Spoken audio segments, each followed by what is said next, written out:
Hi guys, so just to give you a heads up, if you take a look at your home page on Canvas, you're going to notice that the web map got a little larger. After we've covered our lessons on the symbolism selfie and hyperlinking, I went ahead and added in 2 more branches to our web map of our learning for this digital escape room project.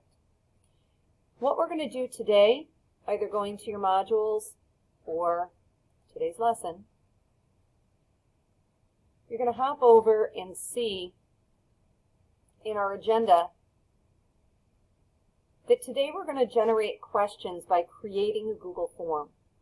Now, in order to do this, you are going to need to open up a blank Google form. You can do that by opening a new tab,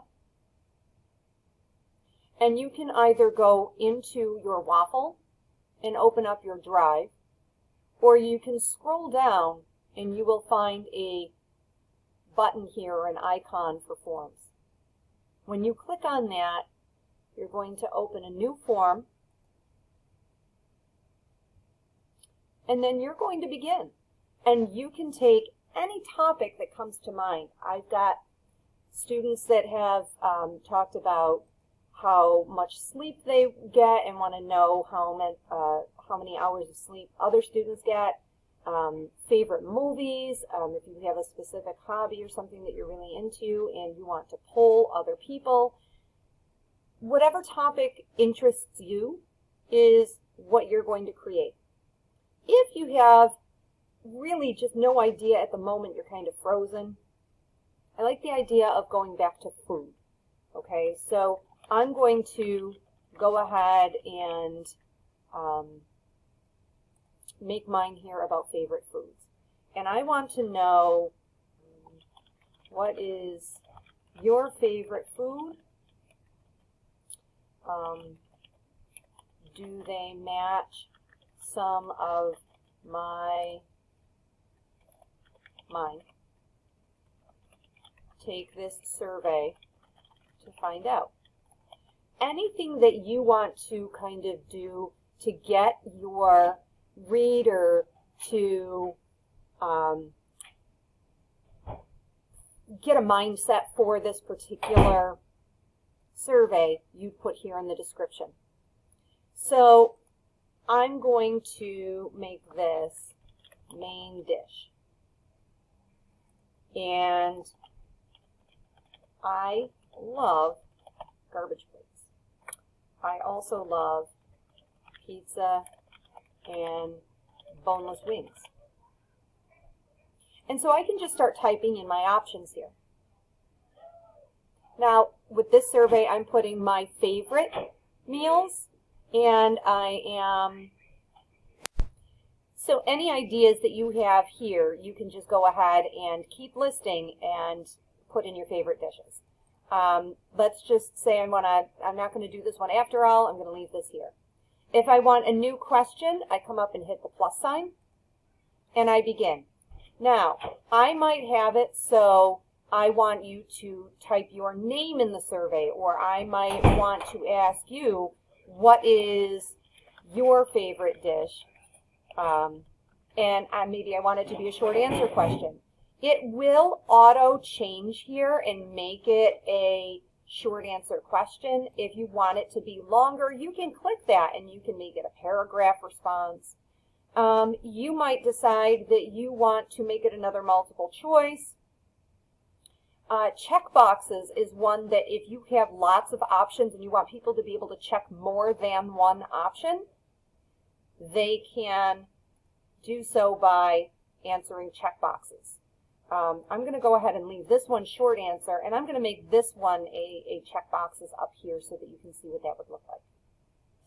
If you want it to be required that people answer your questions, right down here there's a button called Required that if you slide that over and turn that on, people will have to answer the question in order to move on to the next, in order to submit the survey, I should say.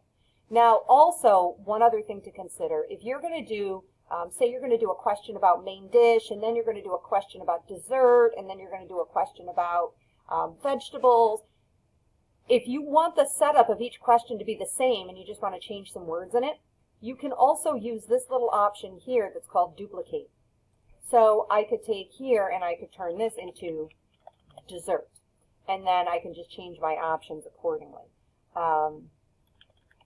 Brownie, hot, fudge, sundae. Maybe I want this one to be peanut butter cup sundae. So as you're going through your survey, you don't need to make it like a 20 question thing here. You can do just a couple questions. I would say anywhere from like 3 to 5 questions just to play around and see what you get. Now you're also going to want to take a look maybe at your color scheme. Purple might not be your thing. So up here, the little artist palette, you can click to customize your theme. Now you can just change up your theme colors to anything that's there, or use the color square there and just kind of make adjustments. And you could also go up here to choose image. If you go to choose image, you can go online, find a picture, and you can download it onto your Chromebook and then upload it from here. Okay? Or you can go through any of these tabs and look at all different options, and there's lots of different things to pick from. I'm doing food, so maybe I'm going to go ahead and do favorite food and see what I like here. So I'm going to go ahead and I'm going to pick the giraffe. I then insert, and then even from there, I can take like this little red color, I can change it here, I can change it here. These are all colors that just go with the theme. And then the background color, I can make the background darker, I can make it lighter, I can make it white. And then my fonts, I can take and choose from any of these fonts. Maybe I'm going to go playful. It will automatically adjust the fonts for the entire form. So that's one thing that's nice about it. Now, I think I've got my survey the way I want it. I gave it a title here. If I click up here, it will automatically update it so that it's named. And then I can go to this little eyeball here, and I can give it a preview so I can look and see, oh, okay. Yep, it's going to let me click on more than one. Okay, great, I like this. And the preview will generate in a new tab. So when you're done looking at the preview, you can close it out. I think this is good to go. So now how do I get it to you? How do I turn it in? Up here in the send, if I go here, I want to send via a link. So I'm going to pick the second option here, click the link, and copy. And then I'm going to go back into Canvas, and here where it says class activity, we're going to click survey links, and I'm going to find my name here in my form. So let's just say I've got one here, Mrs. Shantz. I'm going to highlight my name, and I'm going to hyperlink. And that link is going to look the same as it did over here. Here is the link here. We're going to click the link button up here. And once I've got my name highlighted and I click that button, I'm going to Control V and paste my form there, and then click Apply. Now I can go back to this, and when I click on it, it's going to provide me a link, and here's the survey that I can answer. Okay? That's the basics of creating the form. There are certainly other things you can do, and we can go into those later on. But today we want you just to practice creating a form. Okay? Hopefully you find this helpful, and good luck. I can't wait to see the forms that you create.